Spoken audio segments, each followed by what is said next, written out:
All right, so wanted to go over some nutrition food selection when it comes to wrestling and wrestlers, especially when it comes to weight loss, weight management, recovery, whole nine yards. So this is a very complex thing when it when talk about nutrition. So if you go back and watch nutrition basics and calorie balance, all those things, that's very important when it comes to food selection. Okay, so put this little together for everybody. So pull this PowerPoint up,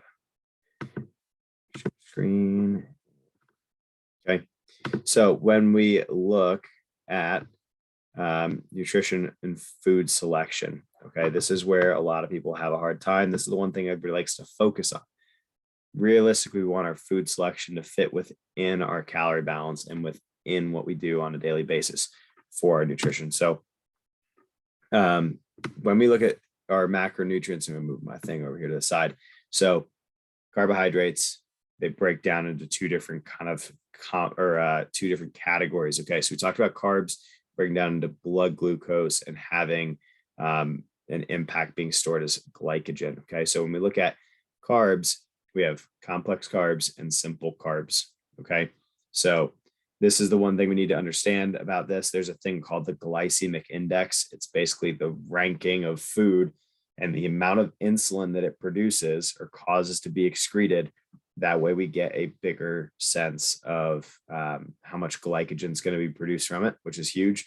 And then how long that insulin response is going to last. So high glycemic index food, which we'll talk about in a second, those foods are complex carbs. They have a longer lasting production of energy because they have a bigger load of glycogen they can produce. All right.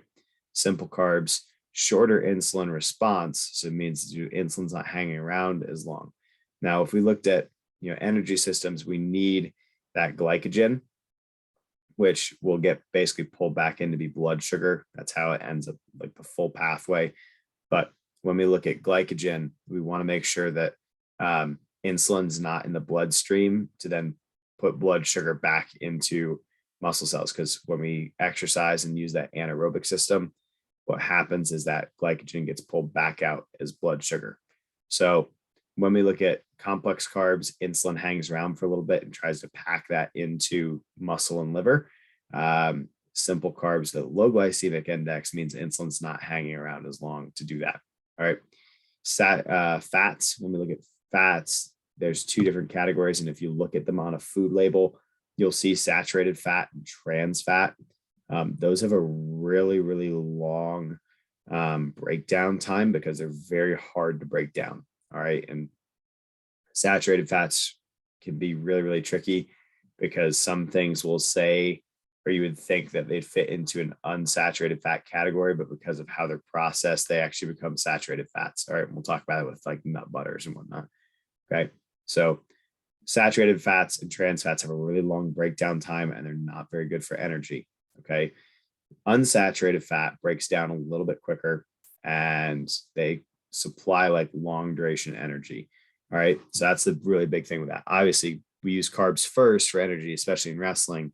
So being able to understand that unsaturated fat is going to be our primary fat utilization. All right. And then proteins. All right. Proteins really don't get used for energy. But when we look at recovery, and this is a big thing, complete versus incomplete. All right. So a complete protein has all essential amino acids, which is basically just the building blocks of proteins. Incomplete proteins have a bunch of amino acids, but they're missing a couple that your body doesn't make. All right. So when we look at your body's ability to have amino acids in it, non-essential amino acids, your body can actually kind of combine certain amino acids to make that new one. Essential amino acid is one you have to ingest via food. So when we look at complete proteins and incomplete proteins, complete are the ones that have everything we need in terms of essential amino acids. All right. Let's switch this over because carb foods. All right. So we're going to go back to that glycemic index. Okay. So a high glycemic index, just kind of touching on it again, it's a longer lasting insulin response and it builds a bigger glycogen source. These are better for right after weigh-ins. Okay. Because when we look at getting getting back to getting some food in, these ones will sit a little bit heavier, but once they're in our system, they allow us to kind of pack away that carb and that blood glucose as glycogen, right? So that's going to come into play, especially with our, our any of our matches that are really going to go, especially the full distance. We're going to need those glycogen stores built up. All right. So when we're looking at like getting off the scale and eating those are big things that really help. All right. What we look at when we look at complex carbs, we're looking at bagels, our bready substances, our whole wheat pastas, our potatoes, sandwiches. Okay. These things, those thicker, denser carbohydrates are really, you kind of base it off of that. All right. So our high glycemic index foods, those are the ones that are really like dense carbohydrates. If we really think about it, like I said, bagels, bread, whole wheat pastas. You can get like the rice pastas, but we'll talk about it in a second with low glycemic index. All right. These ones the high glycemic index takes a little bit longer to break down. Insulin stays in your bloodstream a little bit longer. So we got to have, roughly 30 to 45 minutes before something, or else it's going to sit really heavy in our stomach and we might actually kind of have a detriment to performance. All right. Low glycemic index, shorter insulin response. You might look at like, 10 to 25, maybe 30 minutes to hang around. But this is especially like tournament times. This is where we like really need to be aware of, all right, hey, I know that I'm going to have a quick turnaround. I know that I'm not going to have a whole lot of time. I might only have 45 minutes between matches. And we need to understand, I need quick energy. I can't have that blood sugar or that insulin level spiked in my system right now, or else it's going to detriment my ability to perform. That's a lot of your fruits. All right. Your oranges, nectarines, mandarins, bananas, watermelon, believe it or not, has a really low glycemic index. It'll cause insulin to spike really quick, but it's actually got a pretty quick turnaround on energy use. All right. Jasmine rice. And this is where you start to get in, like you get into nuances. Brown rice will sit a little bit heavier because it's a bit more of a complex carb, but jasmine rice will absorb a little bit faster. Okay. Saltines and some of those airy crackers, we don't want them to be super like the Ritz buttery like crackers as much, but saltines will actually really, really help because they're very light. They're very airy. All right. The big thing is making sure we drink water with those because they'll dry out your mouth a good bit. But in terms of our high glycemic index, longer lasting insulin response, and if you Google glycemic index, it'll pull up a huge list of foods and kind of rank them top to bottom. All right. And if you need help with that, just feel free to shoot me an email. Okay. So low glycemic index, shorter insulin response, builds smaller glycogen stores, but really easy to get something in your system. Okay. So I like to think of that as like between matches at tournaments. That's a really key thing. Dual matches, we might actually kind of hang out a little bit closer to those low glycemic index foods because we only have one match. And then we start to look at the fact that you really only have 45 to 75 minutes before you step on the mat right after weigh-in. So just making sure that insulin stays out. All right. Fats, saturated and trans fat. If we really want to talk about trans fat, you want to try to avoid it. Saturated fats are not very helpful on match day or tournament days. Okay. The big things that we need to think about with saturated fats is it takes a very long time to break down. It's very thick. It doesn't get utilized for energy very, very easily. Okay. So when we start to look at like saturated fats, vegetable oils and certain nut butters tend to be the big culprits of this in people's diets. Okay. And when I say certain nut butters, this is like almond butters and peanut butters. And realistically, that's what most people just eat is those two. If you look at let's just say Jif extra creamy all natural peanut butter, if there's no oil sitting on top of the peanut butter, the almond butter, or whatever it is, chances are it's not actually an unsaturated fat. And labels actually have to list like fat and it'll list saturated, unsaturated. All right. We want to have more unsaturated. And especially when we talk about unsaturated fats, these come more from your meat products, your nuts, your legumes, which is kind of like lentils and peanuts are kind of technically a legume, but some of those beans, virgin olive oil, beef, pork, peanuts and almonds, walnuts, sunflower seeds, and then those certain nut butters. Okay. that's where those unsaturated fats, those can be beneficial for energy, especially like at tournament days. And it's like, all right, like, I can eat some seeds or some nuts, like, just a handful of them. They're going to give you a little bit of energy just walking around. So you're not burning glycogen stores walking around, but it will help to understand that we want those unsaturated ones.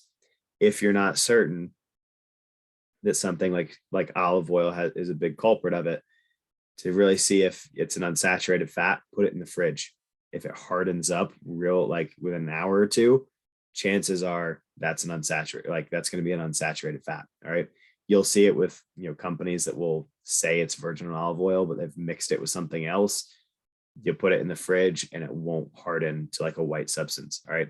Same thing. It's like if you have an all natural peanut butter, it's got all the oils in it. If you stir it up and then stick it in the fridge, it will be that creamy, smooth, peanut butter, just like the Jif all natural, where they add a bunch of saturated fats to it. But I digress. Okay. Protein. And this is where we start to get into a couple different things, because there's one thing that we really need to understand about some proteins here. Complete, that has all the essential amino acids. Those are your chickens, your beefs, your porks. Now, when you look at like protein supplements, and this is why I put it in, whey and cricket protein. All right. And those feels like, oh, cricket protein's like, right. But there's a reason I put that one on there, because whey is actually a dairy derivative. So if you have one of the main components of it is lactase or lactose. So if you're lactose intolerant, then all of a sudden you must realize that whey might not sit with your stomach very well. Cricket proteins, as much as it sounds gross, basically that is a insect derivative protein. The way they manufacture them, you don't even notice, right? It doesn't taste like dirt or earthy or like taste buggy. All right. All the protein, if you open up a bag of chocolate whey protein and chocolate cricket protein, those things, like those powders, look the exact same. Okay. So people freak out a little bit, but especially if you're somebody that's lactose intolerant, you might want to lean towards that cricket protein.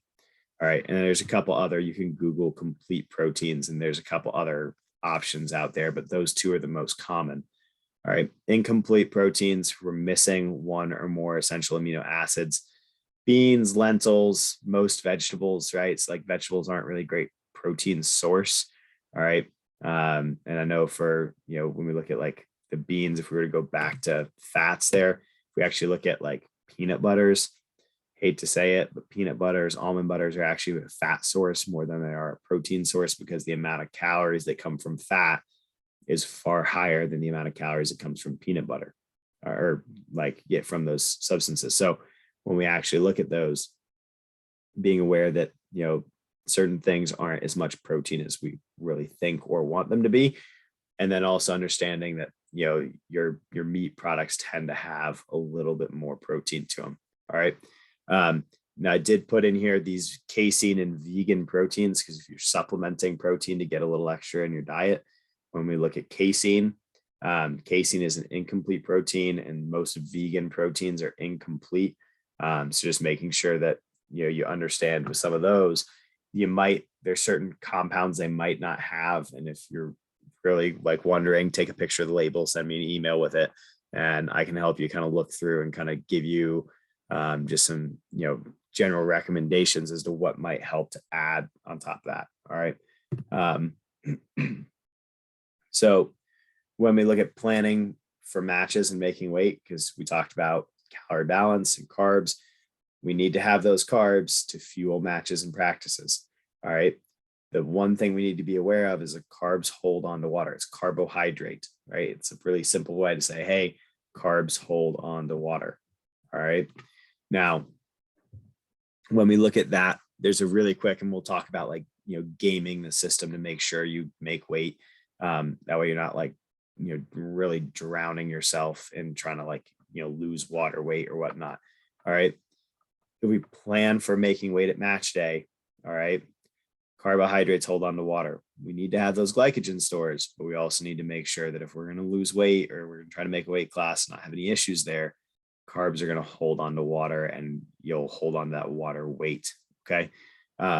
Fat will actually help us out on match day, at least in the day, because it will provide us some energy. We just got to be, careful. Like I said, like nuts, almonds, stuff like that, they'll actually give us some longer lasting energy throughout the day. And they don't actually weigh a whole lot, because on match day, then you can actually just look at the actual weight of it. Protein, and this is the big thing, because this is going to be more of a post-practice deal. We need to eat protein to recover. Whey is the complete protein, like I said, but casein is one that it takes up to 8 hours to digest. When people talk about protein, like taking forever to break down, they're really talking about casein or casein derivatives, like something that's very similar in, the chemistry of it. All right. So it will keep you full for longer. All right. So I like to tell people, if we're looking at proteins, we want some of those, denser, like caseins, or maybe even some of those beefs, like at night, because there'd be a little more satiating and filling for a longer time. All right. So this is where we get into losing water to make weight. Okay. So we look at making sure we have carbs, and then making sure we have fat, and then protein. Learned this one from the UFC Performance Institute director. And then also there's a guy who works with a lot of fighters on weight management and weight loss. Cutting carbs the night out before a match will be a very effective way to drop body weight. Okay. Because now, this is not to say cut out carbs out of your diet. We have to understand carbs, we need them for energy. But when we look at like night before, post practice, if we can get protein in without dumping tons of carbs in the system, what ends up happening is that the water you drink will start to flush through it. And this is what I like to tell people. Realistically, if we stay really, really hydrated, all right, it's why we do hydration tests. But when we drinking enough water, all right, and then we take a step back with the carbs and cut the carbs out, and not saying completely out, dropping a good percentage of them out, though, you'll start to lose a lot of that water weight. You'll see kids, they'll go to the bathroom a good bit, they'll sweat a good bit more, but they're going to lose that water weight a fair amount. All right. Then making sure, and it's like, all right, like if you cut carbs halfway through the day before, that can also be really, really effective. It's just making sure that, what calories we do eat in carbs, we still have something. All right. We have to have carbs for energy. So that's the big thing. From weigh-ins to match can be 45 to 75 minutes. So high glycemic foods might not give it to you too quick enough.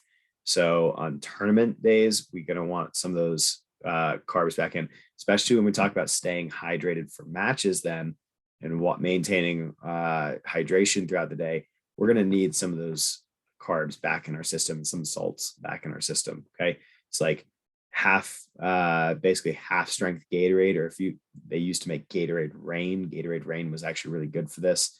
But half strength Gatorade or even Pedialyte really helps with rehydrating, and it's got some carbs and blood. It's got some sugar in it. It's actually going to hold on to some of that water. So it helps rehydrate for those things. So being able to understand, we have to have carbs for energy if we're going to try to make weight and, try to prevent excess weight gain.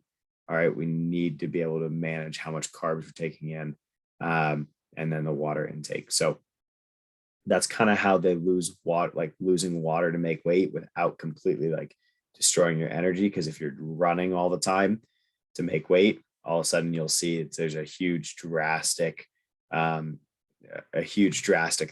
Now for female wrestlers, this one gets really tricky a little bit, because we really don't want to do any kind of weight cutting, because that could mess with hormone levels and cycles. So we want to make sure that everything we want to try to really manage just long-term the calorie intake, and not have these big things. And this is the big thing too, looking at this, because that's the end of all that. So we'll stop. When we look at energy balance, and when we look at really maintaining the weight, we shouldn't ever actually have to cut weight if we're managing diet right. We're actually tracking what goes in our body, and understanding that those weekends, especially Sunday, this tends to be the one that gets people. Oh yeah, I woke up and I ate a big, ate a breakfast, and I went to church, and I came back and I had a big lunch, and then I had a snack halfway through the day, and then I had dinner, and they're eating a lot more than they think, and they're not doing as much. And so then all of a sudden we have these massive weight gains. So being able to understand those two things can play a role. We want to manage the calories first. And then if we absolutely have to do any kind of weight loss, making sure we understand the role of carbs, both in energy production, but then also holding on to water and water weight. If we can toy with those two things, then we're going to be able to have a much better weight maintenance and making weight instead of having to constantly like run and sprint on match day. We should be able to just shed that water weight naturally throughout the day. So just something to think about with the nutrition. There's some more on the food selection, actual foods. I'm not a registered dietitian, so this isn't like actual medical advice. It's just based on what I know. And if you really, really want to get in the weeds and like somebody make a meal plan and like everything for you, you have to talk to like a nutritionist or a dietitian. Dietitians are really the only ones that can give you like, you need to eat these foods at this time and in this quantities and prepared this way. Nutritionists can kind of help you out to like provide specific macronutrients. I'm not either. So I just know what we know here for the sport. So being able to understand these are really important things for nutritional stuff. And like I said, look up the glycemic index, look at those foods, select foods that are enjoyable because you don't want to be eating things that you don't like. And then two, just be able to understand that once we get into those foods, timing them up with, matches, and then also any having to lose weight, we're staying hydrated, but we can cut those carbs out. If you have questions, shoot me an email. I'm happy to help you out. But that's kind of that food selection and weight maintenance for wrestling.